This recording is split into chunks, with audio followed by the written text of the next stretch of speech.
जी येणारी पिढी आहे या डिजिटल युगाच्या काळात म्हणजे ते फोन शिवाय राहतच नाही.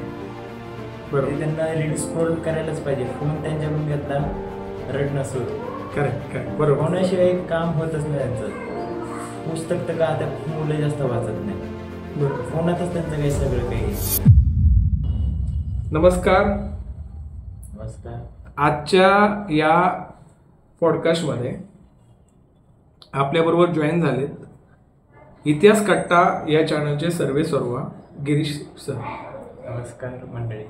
तर गिरीश सरांनी आपल्या इतिहास कट्टा या चॅनलच्या माध्यमातून अनेक आपल्या ऐतिहासिक प्रसंगांना अतिशय चित्रमय रीतीने खूप सुंदर पद्धतीने प्रस्तुत करण्याचा प्रयत्न त्या ठिकाणी करत असतात आणि त्या प्रयत्नातून त्या इतिहासाच्या व्हिडिओजमधून अनेक तरुणांना प्रेरणा मिळते, आपल्या इतिहासाच्या बद्दलची जाणीव निर्माण होते. तर अशा प्रकारचे एक उत्तम कार्य सर करत आहेत. तर मला तुम्हाला एक प्रश्न विचारायला आवडेल की याच्यामागे प्रेरणा नक्की कोणती? तुमच्या डोक्यात कसा विचार आला की या प्रकारचा एक इतिहास कट्टा नावाचा पॉडकास्ट चालू करायला हवं, असं का वाटलं तुम्हाला? बरोबर सर, म्हणजे आता जी येणारी पिढी आहे या डिजिटल युगाच्या काळात म्हणजे ते फोन शिवाय राहतच नाही. बरोबर, त्यांना रील स्क्रोल करायलाच पाहिजे. फोन त्यांच्याकडून घेतला रडणं सुरू.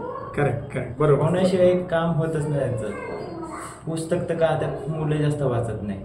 बरोबर, फोनातच त्यांचं काही सगळं काही.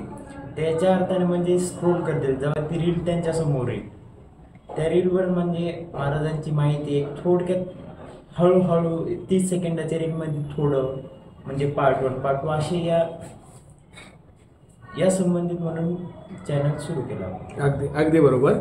जसं सरांनी सांगितलं की आताची सगळी मुलं मोबाईलवर आहेत आणि they don't have time to read anything.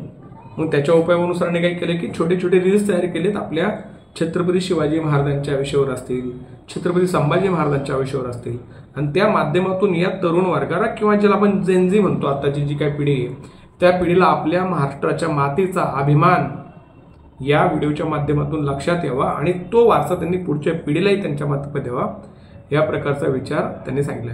Sir, अजून एक पुढचा प्रश्न मला तुम्हाला विचारायचा आहे की हे जे व्हिडिओज तुम्ही बनवताय या व्हिडिओसाठी तुम्हाला प्रेरणा कुठून मिळाली? तुमच्या मनात असा विचार सुरुवातीला कधी आला की मी असं काहीतरी करायला पाहिजे, की इतिहासच का, म्हणजे सायन्सबद्दल तुम्ही बोलू शकता, इतिहासच का विषय निवडला की याच्याबद्दल तुम्हाला वाटलं की या टॉपिकवर मी बनवायला पाहिजे, असं का वाटलं तुम्हाला? इतिहासच का? बरोबर प्रश्न सर. म्हणजे आता जी येणारी पिढी त्यांना माहीत झालं पाहिजे शिवरायांचा इतिहास, जे शाळेत आता बऱ्यापैकी सांगितलंच नाही जात. बरोबर, अगदी बरोबर. कारण की याच्या पहिले ज्या शाळा होत्या म्हणजे जिल्हा परिषद असो किंवा CBSE पॅटर्नमध्ये ते काही जास्त माहिती भेटतच नाही. तर ती माहिती येणाऱ्या पिढींपर्यंत लवकरात लवकर पोहोचावी, त्यांना माहिती व्हावी, हा विचार करून आपण एक पुढचा प्रश्न मला तुमच्यासाठी आहे की तुम्ही फक्त छत्रपती शिवाजी महाराज किंवा छत्रपती संभाजी महाराज यांच्यावर तुमचे व्हिडिओज बनवणार आहात का? काही वेळानंतर तुम्ही आपले जे आपल्या महाराष्ट्राला जी संत परंपरा लाभलेली आहे त्या संत परंपरेमध्ये संत ज्ञानेश्वर असतील, तुकाराम महाराज असतील, राईट, अनेक जे संत नामदेव असतील, संत चोखामेळा असतील किंवा आपल्या महाराष्ट्रामध्ये जे झालेले समाजसुधारक आहेत म्हणजे आपले समाजसुधारक डॉक्टर बाबासाहेब आंबेडकर असतील, छत्रपती शाहू महाराज असतील, डॉक्टर बाबासाहेब आंबेडकर, महात्मा फुले असतील, यांच्या आयुष्यातील सुद्धा अनेक प्रसंग असे जे येणाऱ्या पिढीसाठी प्रेरणादायी ठरू शकतात. तर अशा प्रकारचे काही तुमच्या मनामध्ये कल्पना आहे का की महाराजांच्या इतिहासाच्या बरोबरच तुम्ही या प्रकारचा काही प्रयत्न करणार आहात का? तर आम्हाला नक्कीच आवडेल तुमच्याकडून जाणून घ्यायला. बरोबर सर, हळूहळू म्हणजे महाराजांचा इतिहास पूर्ण कव्हर करून नंतर आपण संभाजी महाराजांच्या इतिहासाकडे वळणार आहोत. हळूहळू नंतर संत मंडळीकडे, नंतर डॉक्टर बाबासाहेब आंबेडकर समाजसुधारक. Very good. आता तुम्ही सांगितल्याप्रमाणे पहिलं आपण जे हिस्टॉरिकल फिगर ज्याला आपण महाराष्ट्राचं दैवत म्हणतो ते छत्रपती शिवाजी महाराज आणि संभाजी महाराज यांचा इतिहास पूर्ण झाल्यानंतर आपण ठरवले की संत मंडळींच्या बद्दल आपण सांगायला सुरुवात करताय आणि त्याच्यानंतर येणाऱ्या काही काळानंतर तुम्ही आपल्या महाराष्ट्रातले जे महत्त्वाचे समाजसुधारक आहेत मोठमोठे, मग त्याच्यामध्ये आपण म्हणतो की आमचा महाराष्ट्रात आपण शाहू फुले आंबेडकरांचा महाराष्ट्र आहे, तर त्यांच्याबद्दलही तुम्ही लिहिणार आहात. पण त्याच्यानंतर पुढे जाऊन ज्यावेळेस आपण म्हणतो की आपल्या भारताचा अभ्यास करताना किंवा महाराष्ट्राचा अभ्यास करताना आपण आपल्या राजकीय वारशाचा विसर पडता कामा नये. म्हणजे राजकीय वारसा ज्याला आपण म्हणतो त्या राजकीय वारसाचा विचार करताना असे काही राजकीय व्यक्तिमत्व आपल्या महाराष्ट्रात होऊन गेले. मग यशवंतराव चव्हाण असतील, सुधाकरराव नाईक असतील, इव्हन आपले आत्ताचे शरदचंद्रजी पवार साहेब आहे, या अनेक लोकांनी बरंच महाराष्ट्रासाठी केलं आणि ते it has become part of history. तो इतिहासाचा एक भाग आहे सध्या. म्हणजे 1978 साली छत्रपती आदरणीय शरदचंद्रजी पवार साहेब यांनी 1978 साली वयाच्या 38व्या वर्षी महाराष्ट्राचं मुख्यमंत्रीपद स्वीकारलं.